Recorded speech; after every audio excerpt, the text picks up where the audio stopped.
और जिनके नेतृत्व में 2017 में हम लोग भारी बहुमत से भारतीय जनता पार्टी में विजय हुए थे, ऐसे माननीय मैं केशव जी से चाहूंगा कि आप सबको संबोधित करें। सूचित हो जाए। सभी पत्रकार मित्रों का बहुत बहुत स्वागत है। आज भारतीय जनता पार्टी परिवार में हमारे श्रीमान दलजीत सिंह जी पूर्व विधायक, रश्मि आर्या जी, ब्रजमोहन कुशवाहा जी, डॉक्टर सुरभीर जी और हमारे जनवादी पार्टी के पूर्व प्रदेश अध्यक्ष सत्येंद्र चौहान जी, ये सब शामिल हुए हैं।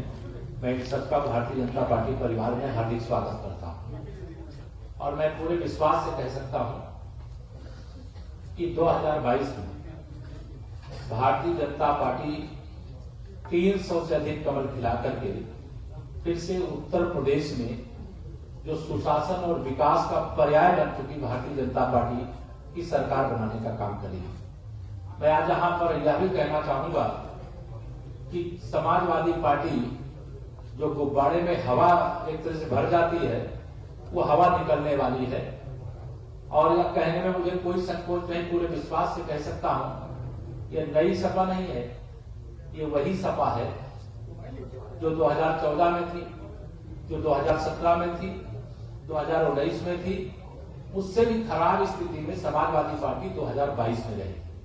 आज में श्री अखिलेश यादव जी जो पूर्व मुख्यमंत्री हैं, जो किसानों के जन्मजात दुश्मन हैं, उनके कुछ बयान पढ़ रहा था।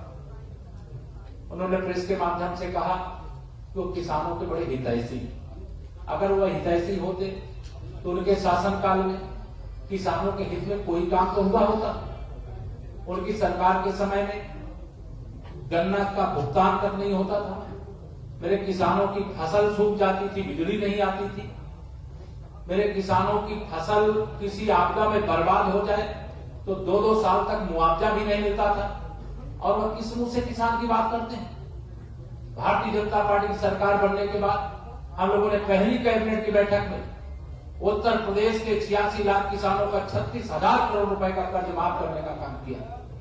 हमारी सरकार के समय में एक भी किसान को कहीं पर भी किसी प्रकार की समस्या ना हो, इसका ध्यान रखते हुए मेरे माननीय प्रधानमंत्री श्री नरेंद्र मोदी जी के नेतृत्व वाली सरकार के माध्यम से उत्तर प्रदेश के 2,55,00,000 किसानों को एक वर्ष में 2-2 हजार रुपए की 3 किस्त के माध्यम से लगातार 6-6 हजार रुपए देने का काम किया जा रहा है और पूरे देश के अंदर अभी तक किसानों के खाते में 1,60,000 करोड़ रुपया भेजा जा चुका है।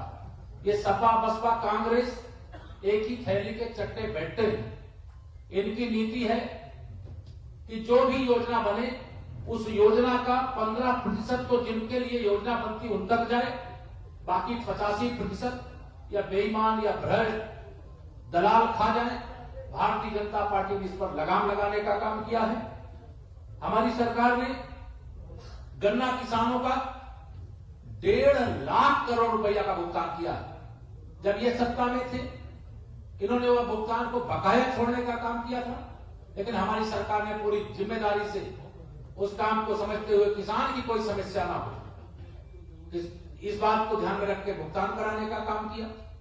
हमारे प्रदेश के किसानों का ही नहीं, पूरे देश के किसानों का समर्थन भाजपा के साथ था, भाजपा के साथ है, भाजपा के साथ रहेगा। कृषि कानूनों को लेकर के कुछ हम किसान भाई हमारे जब नहीं माने थे, तो हमारे देश के आदरणीय प्रधानमंत्री जी ने बड़ा दिल दिखाते हुए कृषि कानूनों को वापस लेकर के किसानों से माफी तक मांगने का काम किया कि हमारे किसान भाइयों को अगर कोई तकलीफ हुई है तो हम उस तकलीफ के लिए माफी भी मांगते हैं। लेकिन भारतीय जनता पार्टी की मंशा, चाहे किसान हो, चाहे गरीब हो, चाहे मजदूर हो, चाहे महिलाएं हो, चाहे युवा हो, सभी वर्ग के उत्थान के लिए लगातार हमारी सरकार समर्पित रही है। गरीब कल्याण और समाजवादी पार्टी ये सपने में भी नहीं सोच सकते। ये केवल समाजवादी पार्टी के गुंडों का कल्याण सोच सकते हैं, अपराधियों का कल्याण सोच सकते हैं, दंगाइयों का कल्याण सोच सकते हैं। अब मैं अगर कहूं कि समाजवादी पार्टी दंगाइयों, अपराधियों, माफियाओं की संरक्षक है और श्री अखिलेश यादव जी का नाम उसमें सबसे पहले लेने का काम करने में मुझे कोई संकोच नहीं।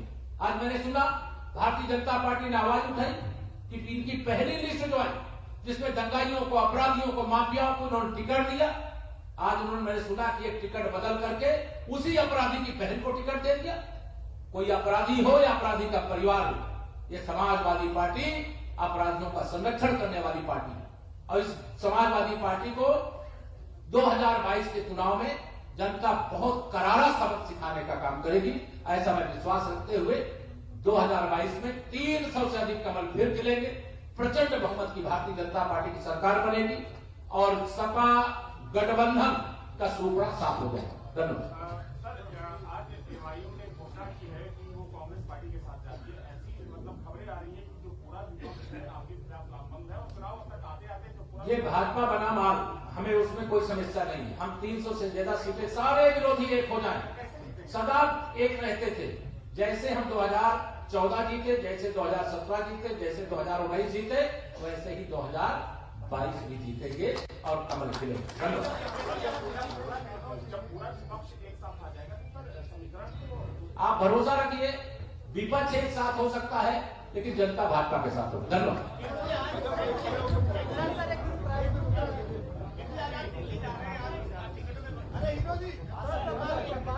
आप दिल्ली बैठक है चुनाव समिति की, उस बैठक में शामिल होने के आप सब लोग जाए। बहुत बहुत धन्यवाद।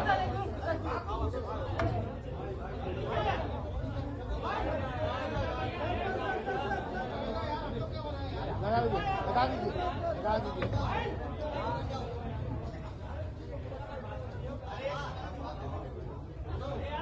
खुशहाली का कमल खिलने वाला है, विकास का कमल खिलने वाला है।